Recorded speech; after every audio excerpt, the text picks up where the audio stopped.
यदि आप power BI data model के कॉन्सेप्ट को समझना चाहते हो तो ये वीडियो सिर्फ और सिर्फ आपके लिए है, क्योंकि बिना डेटा मॉडल को जाने आप रिपोर्ट एक बेहतर रिपोर्ट बना ही नहीं सकते। तो आगे के वीडियो में हम डिस्कस कर रहे होंगे कि डेटा मॉडल होता क्या है, इसकी जरूरत क्यों है और इसको यूज करके एक फास्ट, एक्यूरेट और बेहतर प्रेजेंटेशन के साथ रिपोर्ट हम कैसे बना सकते हैं।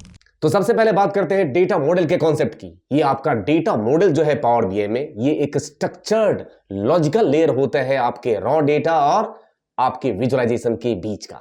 मतलब मैं ये समझाने की कोशिश कर रहा हूं कि अगर मेरे पास एक ही टेबल है, सिंगल टेबल पे डेटा मॉडल की कोई रिक्वायरमेंट ही नहीं है।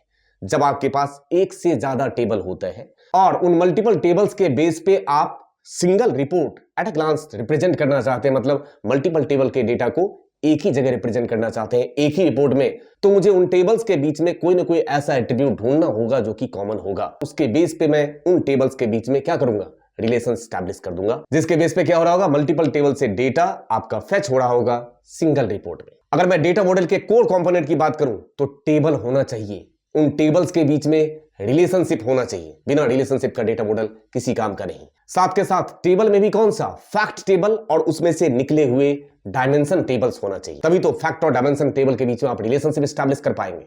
फैक्ट टेबल का मतलब हो गया ट्रांजैक्शनल टेबल, मेन टेबल, उसके बेस पे जो आप डायमेंशन बनाते हैं, मतलब क्या, उसमें से छोटे टेबल जो ब्रेक करके निकालते हैं वो क्या कहलाते हैं, डायमेंशंस। और साथ के साथ डेक्स मेजर्स को कैसे छोड़ सकते हैं। अगर आपको रन टाइम पे कुछ कस्टम कैलकुलेशन करना होता है तो वहां पे जरूरत पड़ेगी आपको डेक्स मेजर्स की। तो ये रहे हमारे core component of data model.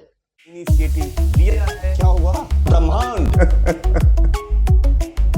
ये देखिए, अगर आप फैक्ट और डायमेंशन को अगर डायग्राम के थ्रू समझने की कोशिश करें तो एक हो गया ट्रांजैक्शनल टेबल, मतलब मेन टेबल, उसको हम बोलते हैं फैक्ट, और उसमें से जो निकाले जाते हैं, क्यों निकाले जाते हैं, larger amount of data set को आप थोड़ा छोटा करोगे ना। कल के डेट में रिपोर्ट अगर सिंगल टेबल के बेस पे बना दिया, वो इतना रिपोर्ट हैवी हो जाएगा कि पीछे से डेटा फेच होने में ही पता चला 5 मिनट लगा, किसी काम का नहीं है रिपोर्ट। इसलिए फैक्ट में से डायमेंशन को अलग किए जाते हैं और उन फैक्ट और डायमेंशंस के बीच में क्या रिलेशनशिप स्टैब्लिश कर दी जाते हैं कुछ कॉमन एट्रीब्यूट्स के बेस पर। ये आपके सामने एक फैक्ट टेबल है फाइनेंशियल, उसमें से ये प्रोडक्ट हो गया, डेट टेबल हो गया आपका, ये कंट्री टेबल है और सेगमेंट टेबल। ये 4 डायमेंशंस निकाले गए और जिनके बीच में क्या स्टैब्लिश कर दिए गए हैं, रिलेशनशिप। ये रिलेशनशिप स्टैब्लिश कैसे करते हैं, कितने टाइप के रिलेशनशिप होते हैं, वो हम जैसे आगे सीरीज में बढ़ेंगे सारे डिस्कशन आपके साथ करते रहेंगे। अभी के लिए मैं आपको एक बहुत बेसिक सा टेबल दिखा रहा हूं, पहले आप समझने की कोशिश करिए। एक ही वर्कशीट पे मैंने 3 टेबल रख रखे हैं। ये रहा टेबल 1, टेबल 2, टेबल 3, ये रॉ डेटा है तीनों के तीनों। आपको मैं बता देना चाहता हूं, data model, even data transformation भी जब आप करते थे तो वो रॉ डेटा पे नहीं करता था, उसको पहले किसमें कन्वर्ट कर देता था, वो टेबल में कन्वर्ट कर देता था, उसके बाद ही कुछ काम करता था। सेम कहानी यहां भी,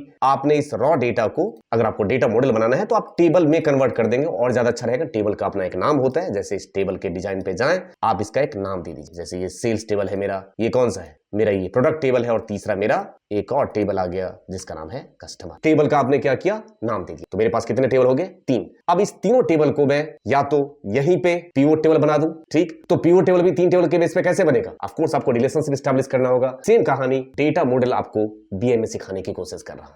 मैंने पावर बीआई ओपन कर लिया है और गेट डेटा कर लिया, एक वही जो फाइल आपको मैं दिखा रहा था, मैं उसी फाइल को ओपन कर रहा हूं जिसके अंदर 3 डेटा सेट थे अलग अलग। इसको ओपन कर लिया जाए। ये रहा वो 3 टेबल, पहला टेबल कस्टमर, दूसरा टेबल प्रोडक्ट और तीसरा टेबल सेल्स। ये रहा 3 टेबल। इसको मैं ट्रांसफॉर्म करने की जरूरत ही नहीं है, सीधे लोड कर रहा हूं। ये देखिए तीनों टेबल लोड हो गया। लेकिन आपको मैं एक बात यहां बता देना चाहता हूं कि रिलेशनशिप वैसे स्टैब्लिश करने की हमें खुद जरूरत नहीं होती, ऑटो डिटेक्ट करता है ये रिलेशनशिप, बट इस पे डिपेंडेंट होने की जरूरत नहीं है। कई बार अगर कॉमन एट्रीब्यूट्स नहीं भी रहता है, उससे मिलता जुलता भी एट्रीब्यूट्स होगा, तब भी ये उन दोनों एट्रीब्यूट्स के बेस पे रिलेशनशिप एस्टैब्लिश कर देगा, लेकिन वो गलत रिलेशनशिप बन जाएगा। इसलिए रिलेशनशिप आपको खुद से बनाना है, जैसे कि मैं दिखाने की कोशिश कर रहा हूं। ये रहा डेटा मॉडल आपका, आपके टेबल्स के बीच में देखिए अपने आप इसने रिलेशनशिप एस्टैब्लिश कर दिया, आपकी जरूरत नहीं है। लेकिन हो सकता है 90% सही एस्टैब्लिश करता है, बट हो सकता है गलत रिलेशनशिप एस्टैब्लिश करे। और ऑफ कोर्स आपको अभी सीखना है, तो आप खुद से रिलेशनशिप एस्टैब्लिश करना सीखिए, राइट। इसको डिलीट करके दोबारा बता रहा हूं। अब आप ध्यान से देखिए, एक टेबल है कस्टमर, दूसरा टेबल है प्रोडक्ट और तीसरा टेबल है सेल्स। आप अगर देखें तो सेल्स टेबल में ऑर्डर डेट है, कस्टमर का नाम है, प्रोडक्ट का नाम है और क्वांटिटी। प्रोडक्ट टेबल में ऑफ कोर्स प्रोडक्ट की बातें होगी, ये रहा प्रोडक्ट का नाम, कैटेगरी और उसका प्राइस। और कस्टमर टेबल में कस्टमर का नाम और रीजन। इन तीनों टेबल में अगर आप देखें तो इस टेबल में कस्टमर का नाम है, इसी टेबल में प्रोडक्ट का भी नाम है। मतलब इसको मैं थोड़ी देर के लिए, वैसे है नहीं, थोड़ी देर के लिए इसको मैं मेन टेबल मान सकता हूं। ये मेरा क्या कहलाएगा, ये मेरा कहलाएगा मेन टेबल, जिसको बोलते हो आप फैक्ट टेबल। तो सेल्स टेबल में आपके पास ऑर्डर डेट, कस्टमर का नाम, प्रोडक्ट और क्वांटिटी है। अगर मैं रिलेशनशिप अब स्टैब्लिश करना चाहूं तो सेल्स का प्रोडक्ट से रिलेशनशिप स्टैब्लिश हो सकता है क्योंकि दोनों में प्रोडक्ट का नाम कॉमन है। साथ के साथ इस सेल्स का कस्टमर से भी रिलेशनशिप लग सकता है। क्यों? क्योंकि इन दोनों टेबल में कस्टमर का नाम भी कॉमन है। देख लीजिए, बट फर्क क्या है फिर? यहां पे सेल्स टेबल में मे और मे नॉट हो सकता है कस्टमर का नाम डुप्लीकेट हो। देखो, जॉन डुप्लीकेट है सर, देख रहे हैं सारे नाम डुप्लीकेट है। प्रोडक्ट, ऑफ कोर्स प्रोडक्ट भी डुप्लीकेट है, लेकिन जो इसके कॉरस्पॉन्डिंग आपने फैक्ट में से डायमेंशन निकाला होगा, मतलब जो उस टेबल को ब्रेक किया होगा, उसमें कभी भी डुप्लीकेट रिकॉर्ड नहीं होगा। आप देख सकते हैं कस्टमर टेबल में कस्टमर का नाम यूनिक होगा। यहां देख लीजिए, आपने इसी टेबल को क्या बनाया है? डायमेंशन बनाया है। और डायमेंशन टेबल में हमेशा कोई एक ऐसा आईडी होना चाहिए जो कि यूनिक आईडी होना चाहिए। वही हम बात कर रहे होंगे आगे, प्राइमरी की और फॉरेन की बात। ठीक, अभी मैं पहले बेसिक रिलेशनशिप स्टैब्लिश करना आपको सिखा रहा हूं। तो आपने देखा मेन टेबल है हमारा कौन? सेल्स टेबल, और उसके दो कॉरस्पॉन्डेंट टेबल हैं आपके कस्टमर और प्रोडक्ट। मैं चलता हूं डेटा मॉडल पे। ठीक, अभी अगर रिलेशनशिप नहीं है तो क्या होगा? अभी करके दिखाता हूं। यहां पे चलिए कस्टमर टेबल में से कुछ निकाल के दिखा दीजिए। जैसे रीजन निकाल दिया, तो रीजन निकल के क्यों नहीं आएगा? ये रहा रीजन आपका आ चुका है। वैल्यू थोड़ा सा साइज बढ़ा दीजिए, ऐसे रीजन आपके सामने है। उसके बाद प्रोडक्ट टेबल में से मैं प्रोडक्ट को उठा लेता हूं। ये रहा प्रोडक्ट, उठ का गया। ओहो, क्या कह रहा है? कहां से लेके आऊं? दोनों टेबल एक दूसरे को जानते ही नहीं है, तो मैं प्रोडक्ट कहां से लेके आऊं? नहीं लेके आ पाएगा। यही प्रॉब्लम होता है रिलेशनशिप में, अगर रिलेशनशिप स्टैब्लिश नहीं रखा है तो। अब आप क्या करिए, अब चलिए आप डेटा मॉडल में, और मैं किसे मेन टेबल मानूं? मानूं क्या है, मेरा सेल्स टेबल जो है वो मेन टेबल है, और उसके बेस पे प्रोडक्ट और कस्टमर दोनों दिख रहा होगा। यहां पे मैं सेल्स टेबल का कौन? प्रोडक्ट। अगर आप देखिए, मैं अगर इसको ऊपर रखता हूं, इसके प्रोडक्ट को पिक करता हूं और यहां से ड्रैग एंड ड्रॉप किया किस पे? प्रोडक्ट वाले टेबल। ये जो रिलेशनशिप बना, उधर डुप्लीकेट रिकॉर्ड है ना, मेनी रिकॉर्ड है ना, मेनी टू इधर यूनिक है, तो ये रिलेशनशिप बना मेनी टू वन। एक मिनट के लिए कैंसिल कर रहा हूं। इस प्रोडक्ट को ड्रैग करके अब इस पे लेके जाइए। अब ये बना वन टू मेनी। इधर है यूनिक और उधर है डुप्लीकेट, तो ये रिलेशनशिप कैसा बनेगा? One two many. ठीक, ये भी आपको आगे समझा रहा हूँ किस टाइम पे वन टू मेनी, किस टाइम पे मेनी टू वन, किस टाइम पे मेनी टू मेनी, किस टाइम पे वन टू वन, सारे बात कर रहे होंगे। तो अभी मैं रिलेशनशिप लगा रहा हूं प्रोडक्ट का, प्रोडक्ट से हो गया एक रिलेशनशिप लग के तैयार, और क्रॉस फिल्टर डायरेक्शन की भी बात कर रहे होंगे।